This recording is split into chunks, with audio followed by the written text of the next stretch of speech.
Sanskriti University for excellence in life. BTech Agri BSc lateral entry.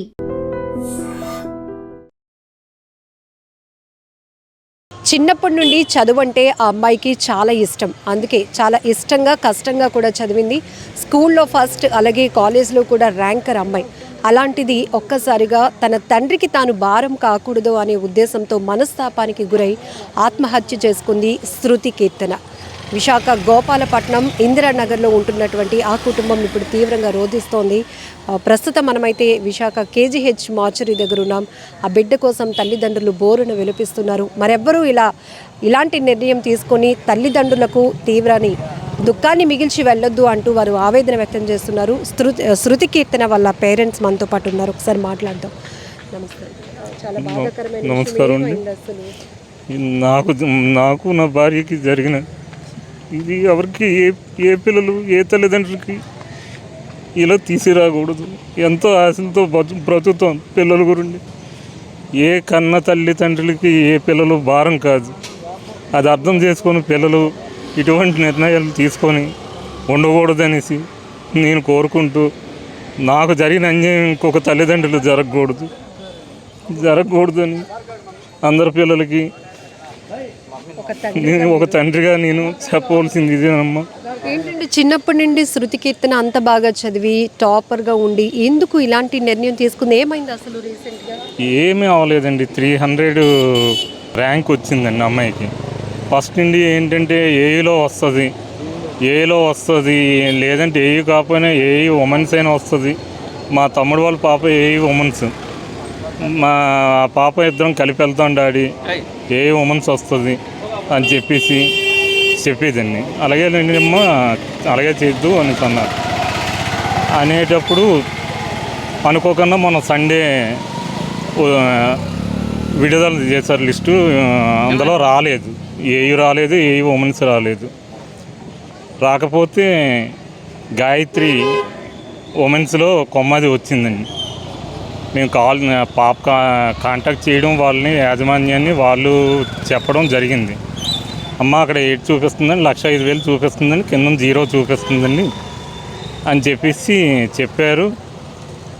మరి పాప కూడా నాకు చెప్తే ఓకేనమ్మా అనేసి అంటే, డాడీ బస్సులో వెళ్ళిపోతానంటే, లేదమ్మా కాలేజీ బస్సు ఎంతైతే అంత నేను పెడతానంటే 30,000 అని చెప్పారు. 30,000 కాలేజీ ఫీజు 5,000 కడితే సరిపోతుందండి మీరు ఇయర్లీ అని చెప్పారు. 35 అవుతుంది, ఫోన్లే ఈ బట్టలకి బుక్స్కి వాటికి కలిపి ఒక 50,000 అవుతుంది, ప్రాబ్లం లేదు పెడతానులే అమ్మన్నాను. తర్వాత కూడా ఒకవేళ పడకపోయినా నీకు ఇబ్బంది లేదమ్మా, 3 సంవత్సరాలు చదివితే 4,50,000 అవుద్ది, పెడతాం మేము ఎక్కడో దగ్గర తీసుకొచ్చి, నువ్వు చదువుకోమనేసి చెప్తే నన్ను రిపోర్టింగ్ చేయడానికి వెళ్దాం డాడీ అన్నది. ఈ అమౌంట్ నా దగ్గర అనుకోకుండా లేకపోతే వాళ్ళ పిన్ని తీసుకొచ్చి ఇచ్చిందండి నిన్న మార్నింగ్. వాళ్ళ పిన్నికి మామూలుగా నేను ఫోన్ చేశాను, ఇలాగ వచ్చిందని. మా చిన్నాన్ని బాబాయ్ని అడుగుదాం అనేసి ఫోన్ చేశాను.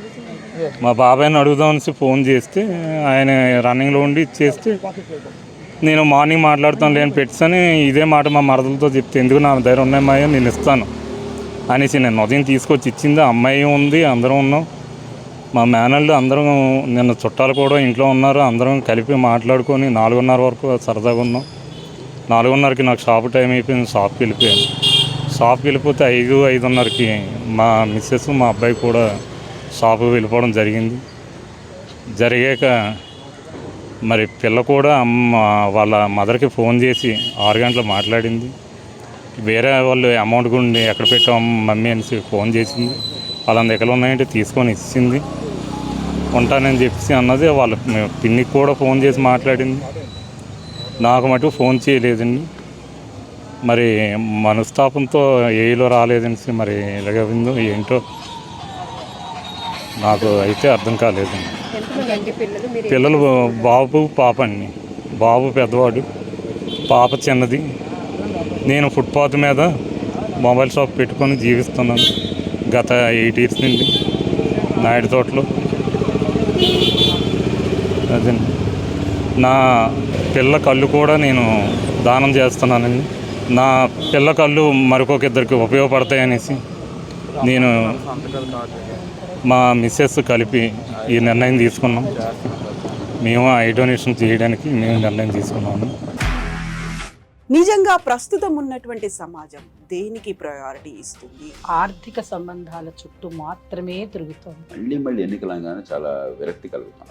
మంచి అనిపిస్తుంది కదా, లేడీస్ కూడా ఛాలెంజింగ్ జాబ్స్ చేసినప్పుడు చాలా బాగుంటది. ట్రాఫిక్ అసిస్టెంట్స్ గా నియమించిన ట్రాన్స్జెండర్స్ అందరితో సాల్యూట్ చేయించుకుంటున్నారు. ఫుడ్ డెలివరీ ఇవ్వటానికి వెళ్ళినటువంటి డెలివరీ బాయ్ అనిల్ పై కళ్ళ ముందు పెళ్ళండి